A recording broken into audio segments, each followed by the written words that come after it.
नमस्कार मित्रों, मेरा नाम डॉक्टर सुमित दिंडोरकर है और आज के हमारे वीडियो का विषय है रीनल स्टोन्स यानी किडनी में होने वाली पथरियाँ, रीनल कैल्कुली। ये वैसे तो बहुत ही कॉमन बीमारी है आज की तारीख में, जिसका बहुत अच्छा ट्रीटमेंट होम्योपैथी में है। स्टोन्स क्यों बनते हैं, कई लोग अलग अलग इसके बारे में थ्योरीज बताते हैं। ऑनलाइन भी अलग अलग प्रकार के रीज़न से इटियोलॉजी अलग अलग प्रकार की हैं। बट मेरा ऐसा मानना है कि यदि कैल्शियम के मेटाबॉलिज्म में यदि कोई गड़बड़ी हो सूक्ष्म स्तर पर, एनर्जी के लेवल पर, तो रीनल स्टोन्स बनते हैं, तैयार होते हैं, तो उससे पथरियाँ बनती हैं। तो प्रश्न ये है कि क्या दवाइयों से इसे गलाया जा सकता है? जी हाँ, होम्योपैथी दवाइयों से रीनल स्टोन्स को गलाया जा सकता है, और न केवल गलाया जा सकता है बल्कि ये फिर से न हो यह व्यवस्था भी की जा सकती है।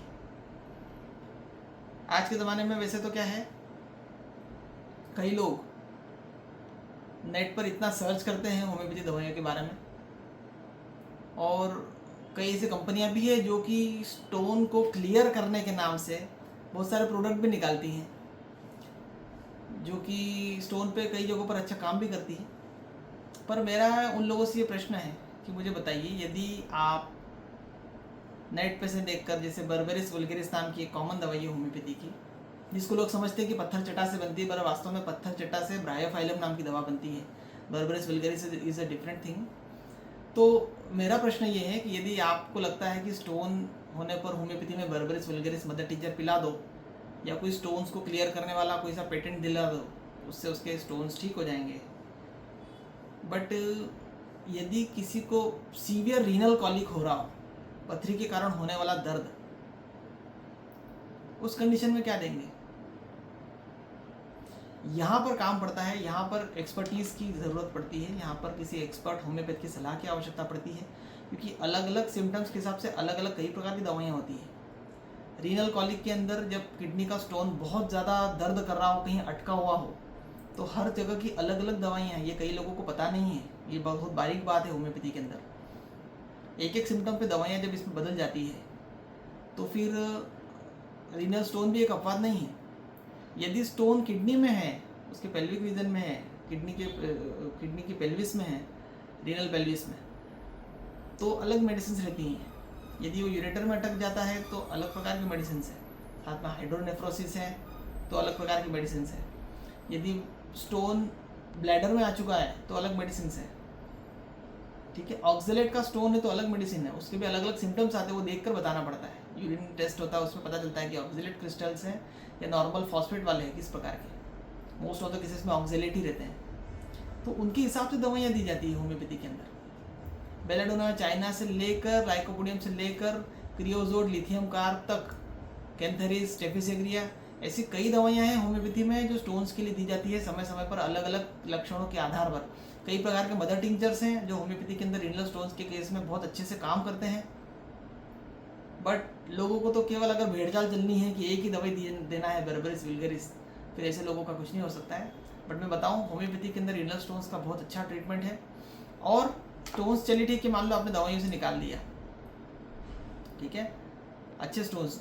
कई बार कुछ लोग बोलते हैं कि 10 mm से बड़े स्टोन्स होम्योपैथी में ठीक नहीं होते, ऐसा नहीं है। 20 mm 25 mm के तो कई केसेस मेरे पास में हैं, जिनको ठीक करके दवाइयों से उन स्टोन्स का आकार छोटा किया गया, धीरे धीरे करके घुलते गए वो, और वो बराबर इजीली पास आउट हुए जब वो पास आउट होने के साइज पर आए। तो कई लोगों को स्टोन्स के साथ में ब्लड जाता है, क्योंकि ऑक्जेलेट के जो क्रिस्टल रहते हैं, जो स्टोन्स रहते हैं, उनमें कांटेदार इस प्रकार से, उनके ऊपर उनकी संरचना इस प्रकार से रहती है कि वो कांटेदार रहते हैं। तो ऐसे केसेस में भी हम लोग दवाइयों से वो जो कांटे रहते हैं, पहले उसको धीरे धीरे करके पिघलाते हैं, मतलब स्टोन को चिकना करते जाते हैं, धीरे धीरे करके वो घुल के बाहर हो सकता है। कई लोग 2 से 3 बार लिथोट्रिप्सी यानी कि स्टोन को तुड़वाने का जो प्रोसेस है, ऑपरेशन जिसको लोग बोल रहे हैं, एक्चुअल प्रोसेस ऑपरेशन जैसा नहीं रहता है वो। कई बार लोग अलग अलग प्रकार से भी एक्चुअल सर्जरी करके भी उनको निकलवाते हैं, रिमूव करते हैं, और फिर से स्टोन्स हो जाते हैं। रिकरेंस की टेंडेंसी खत्म करना है, आप नो डाउट होम्योपैथी में आइए। किसी भी बीमारी की हो,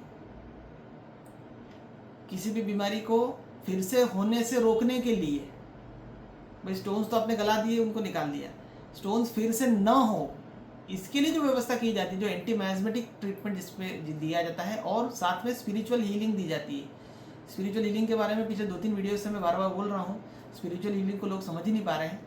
स्पिरिचुअल हीलिंग अब चूँकि होम्योपैथिक जो है एनर्जी के लेवल पे बात करती है, स्पिरिट के लेवल पे बात करती है, आत्मिक स्तर पे बात करती है। मैं सोल वाली आत्मा वाली बात नहीं कर रहा हूँ, मैं एनर्जी के लेवल की बात कर रहा हूँ, जिसको वाइटल फोर्स हम लोगों ने होम्योपैथी में कहा है। तो जब उसकी हीलिंग की बात आती है, उसकी हीलिंग की प्रोसेस होती है, तो वो केवल दवाइयों से पॉसिबल नहीं है। ऐसे केसेस में कई प्रकार के पास्ट से रिलेटेड चीज़ों को खंगालना पड़ता है कि उस व्यक्ति के पास्ट में ऐसा क्या है जिसके कारण वो बीमारी अभी तक टिकी हुई है। फंडामेंटल कॉज भी बन सकता है कई बार वो। कई प्रकार के प्रोसीजर्स बताए जाते हैं, उन अंदर की जो भी दबी हुई भावनाएं हैं, कुंठित विचार है, या कोई सी इमोशंस है जो बचपन में रह गए, कोई सी इच्छाएं हैं जो पूरी नहीं हो पाई, उसको पूरी तरह से धीरे धीरे करके बातचीत करके, काउंसलिंग करके और स्पिरिचुअल हीलिंग के अलग अलग प्रोसीजर बता के उनको निकालना पड़ता है। तब के जाके कुछ केसेस के अंदर ये जो स्टोन्स रहता है उनका रिकरेंस का फॉर्मेशन रुकता है धीरे धीरे करके। तो यदि आपको या आपके परिवार में किसी को भी या आपके परिचितों में किसी को भी रीनल स्टोन्स है तो आप मुझसे संपर्क कर सकते हैं। सोनोग्राफी लेकर हम लोग दवाइयाँ देते हैं। 2-3 महीने दवाइयाँ देने के बाद में फिर से सोनोग्राफी करके देखा जाता है कि स्टोन कितना बचा है, अभी उसका स्टेटस क्या है, उसका लोकेशन क्या है। यदि सीवियर पेन हो रहा हो, एक्यूट कंडीशन है, उस समय भी हम लोग बाकायदा दवाइयाँ देते हैं, क्योंकि एलोपैथी डॉक्टर्स भी आपको डायनापार का इंजेक्शन ज़्यादा से ज़्यादा और बहुत से बहुत एंटीस्पाज्मोटिक का कोई पेन किलर देंगे, बट उसके आगे उनके पास में ट्रीटमेंट ज़्यादा नहीं रहता है। हाँ, कई लोग बोलते हैं कि बियर पियो, बियर पीने से स्टोन जो है वो यूरिन फॉर्मेशन बढ़ता है। मेरा ऐसा मानना है, मैं चूँकि निजी रूप से मैं शराब का घोर विरोधी हूँ, मेरा ऐसा मानना है कि एक चीज़ को ठीक करने के लिए दूसरा गलत रास्ता पकड़ना सही नहीं है।